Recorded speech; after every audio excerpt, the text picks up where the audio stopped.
Welcome to FOXSOUL's Black Report. This is the space where we bring you Black America's headline news, views, and opinions. I'm Romeo. Hey there, I'm Brooke. I'm Demi. And on today's report, the Biden administration launches an anti-human trafficking task force.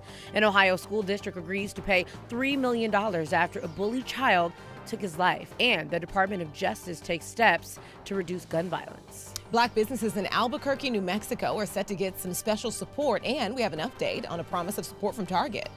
Plus, news on Snoop Dogg, and we celebrate Black Music Month. We have all of that and so much more. This is our voice and our truth, so let's get it.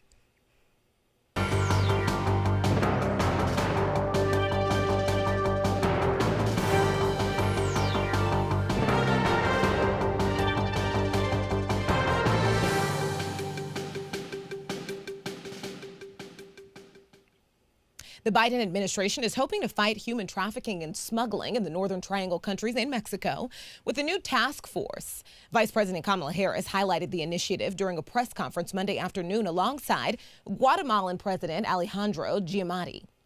Alejandro Giammattei, sorry about that. The Hill is reporting the vice president says the Biden administration would also form an anti-corruption task force, a young women's empowerment initiative.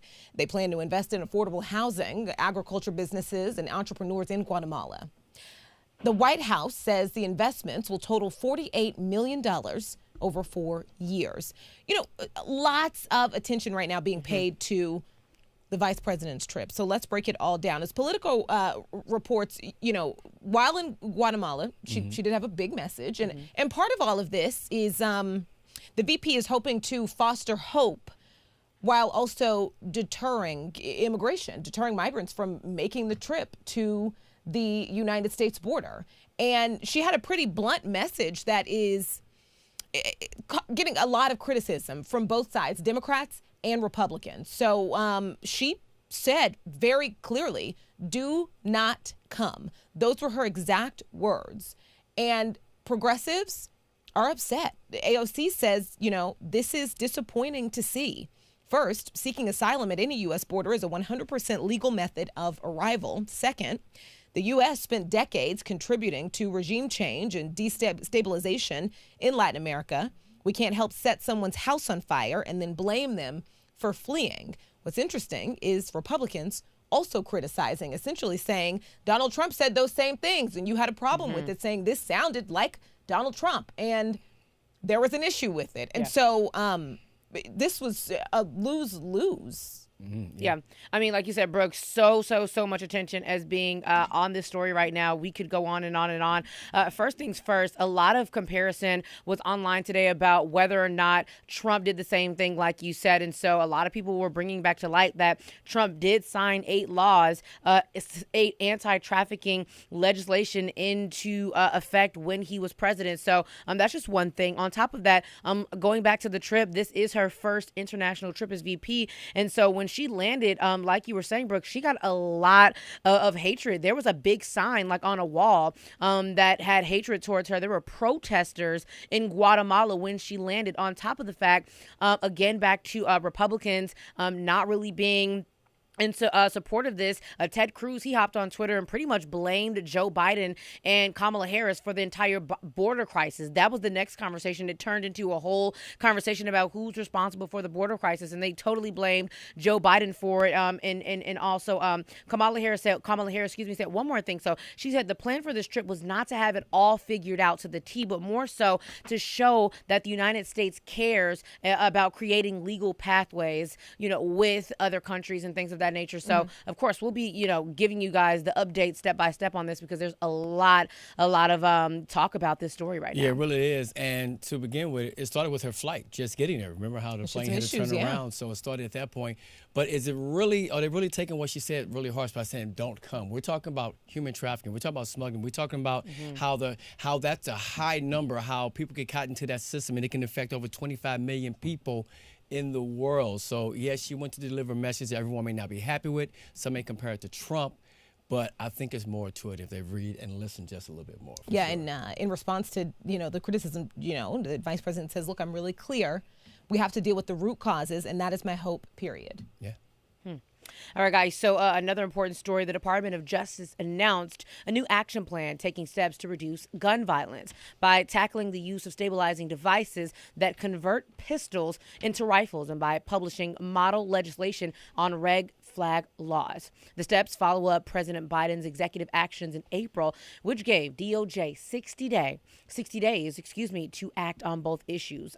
So this pretty much what they're saying here is they want to regulate who gets these guns and who gets these devices that can turn a pistol, that can turn these guns, a pistol into a rifle. So a lot on this too. I'm going to try to just get to the basis of it here. So they're saying that they want to make it a requirement of the National Firearms Act. So I read up that. So the Firearms Act pretty much what it does is it gives an extra tax to the manufacturers in the transfer of certain firearms and pretty much mandates the registration of those firearms. So pretty much if they're saying if we can get this to be important enough, only a certain amount of a few people will be able to have access to these guns, which in turn will regulate every Joe Schmo being able to have these. Because if you guys remember back in 2016, between 2016 and 2020, 23,000 guns that were called ghost guns that had no serial numbers on them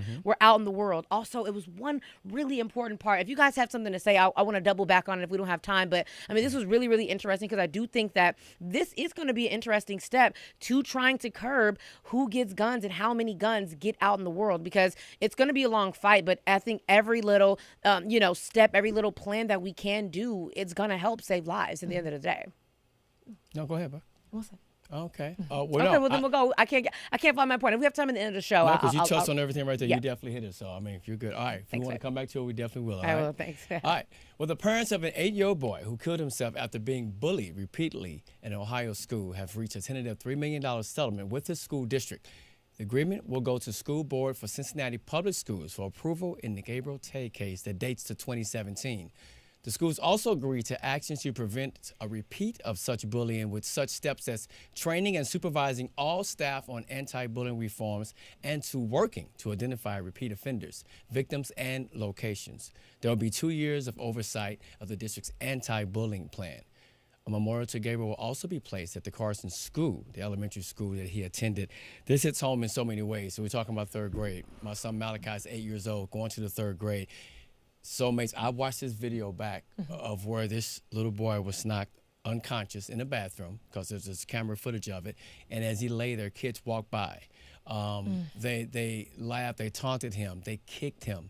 A teacher finally found him minutes later, not even to call 911. And then two days later, he was bullied once again in the bathroom when they took his bottled water. And that's when he went home to his mother's apartment and took his own life. When I talk about bullying, even from school, I deal with this with Malachi. I have to make sure I got an ear to him when he's playing his game because it happens there as well. Kids are very vulnerable to this, and if you're gaming or if you're at a new school and you don't know a lot of people, it's easy for them to team up on you like this. So it's important to have conversations with your kids and with their teachers. And I think, I know that there's rules across the country to try to prevent this, but the system's not working. That's obvious. This was horrifying. Awful. This was horrifying. Just the fact that this little boy took his own life is, there's no word. There are no words. And also just to think of what he went through, how alone he felt, how terrified he was, how unsupported he felt, how this little boy was so abused that he took his own life. And people knew about it. I can't get over some of the details in what was shown on video, what happened to him, what there is proof of happening to him over and over and over again. And nobody, let alone a child, should ever feel like that. And, right now the school district is saying that, they're not taking responsibility for this, but just hoping to avoid any bigger issue, but also promising to make changes. What's frustrating is that the idea that there have to be policies in place, and that I think that policies in place and directives to take care of a kid in an instance like this, to make sure that a parent knows everything that was going on. Yeah. Well, you know, speaking about of the parent, Brooke, a lot of people online were attacking the parents, honestly, because I think, awful. you know, it was awful. It was really awful because, I mean, when you think about it, so many things to cover here. You know, when you go to school, especially at that young age, that is supposed to be a safe place for your child, number one. And number two, you know, a lot of people were like, well, why wouldn't the parent take their child out when they knew that they were bullied? Also, they say, like Romeo, like you were saying, a nurse had to revive him after that brutal attack. And the school lied about what really happened to him. So also the parents were kind of in the dark on some things. Also, he's 8. You know, there probably has been some you know, embarrassment that comes with, you know, this. But like Brooke, like you're saying, I mean, to think of that, an 8-year-old, a lot of the times we think, oh, he's just a child. Like, mental health at every age is very important. And to think, like you said, Brooke, that an 8-year-old really felt that alone, that he had to take his life, is just so incredibly heartbreaking. Yeah. And real quick, I just want to say this. As a parent, it's important that you talk to your kids every day. Don't just give them to their little game, their Xbox or their PlayStation, and just ignore them and go do you. It's important to have conversation with them every day about who they're talking to, what was their day like at school. Trust me, you have to do this. Yeah. A family in Spokane, Washington is demanding a school administrator be removed after they say he suggested he could segregate 2 black middle school students. Lawyers for the family say twins Imzaya and Zyshawn Fizel were also directed to clean freshly picked cotton as part of a classroom assignment. The ACLU is now getting involved. Here's what we know. Taylor Skidmore is assistant principal at Sacagawea Middle School. The twins' mother, Brandy Fizel, says Skidmore offered to remove the 14-year-old twins from their social studies class when she called to raise concerns about the cotton lesson. The Washington Post is reporting Fizel said she was shocked at Skidmore's suggestion to segregate her daughters from the class, saying, as 2 of the only 3 black students in the class that day, my daughters already felt singled out during an activity that required them to clean cotton. Spokane Public Schools issued a statement saying the students were learning about the Industrial Revolution and the cotton gin, and the incident is being investigated. I want to talk a little bit more about this. So the twins said that their social studies teacher took out a box of raw cotton and told the class they were going to see who could clean it the fastest. These are what the kids told the Washington Post. The teacher kept saying, "We don't need slaves anymore." And the little girl said, you know, that really hurt because it felt like she was saying there was a point in time when slavery was okay. When I heard this is something that makes me say, do I have to go up to the school? Okay. Because in a situation like this, as a parent, I'm knocking on the classroom door. I mean, if you're trying to teach something, there's so many other ways or so many other opportunities you could have made this so different and more educational, but yet she chose this. What says what? Says a lot about what she's really about at the end of the day. I mean, you know, the 2 points that stuck out to me first was that the principal defended the teacher's actions. That was the first awful act. Of course, segregating them was also not right. But then the third thing that I thought was very alarming was that the teacher said that he thought this would be a fun activity. And it's like, what did you think was fun about this? There's no reason why you would teach my children to be a slave in 2021. Absolutely no reason for it. And you need to be punished to the highest of the law. All right. So the parents of Sequoia Turner, the 8-year-old, she was shot in Atlanta last July. They filed a lawsuit against the city of Atlanta. Here's Angelique Proctor from Fox Atlanta with the story. It's Sequoia in life that we want the world to remember and to acknowledge and to know and understand. Everyone agrees Sequoia Turner is gone too soon. Her parents and their attorneys filed a civil lawsuit against Atlanta for wrongful death. The end occurred when someone opened fire as Sequoia and her family attempted to drive past a barricade at University Avenue last 4th of July. The deadly shooting happened just days after Rayshard Brooks was killed by Atlanta police at the same windy spot. This is a lawsuit that is based on a failure of city government at the highest levels. These attorneys say the blame does not stop with city officials. They are suing Wendy's International as well. The law does not give you the right to own property, to operate a business at that property, and then abandon it when you know that there are armed vigilantes there harming citizens. Meanwhile, Sequoia's parents say life has been unbearable without their shining star. We're forced to live through this day by day. We deserve justice. Someone needs to be held accountable. The unified legal team named Mayor Keisha Lance Bottoms, Police Chief Rodney Bryant, and Councilwoman George Shepard specifically. They also accuse the city of having a hypocritical approach when it comes time to settle civil lawsuits. We are quick in this city to get on national TV, to parade the fact that we're the city of civil rights and Martin Luther King and John Lewis.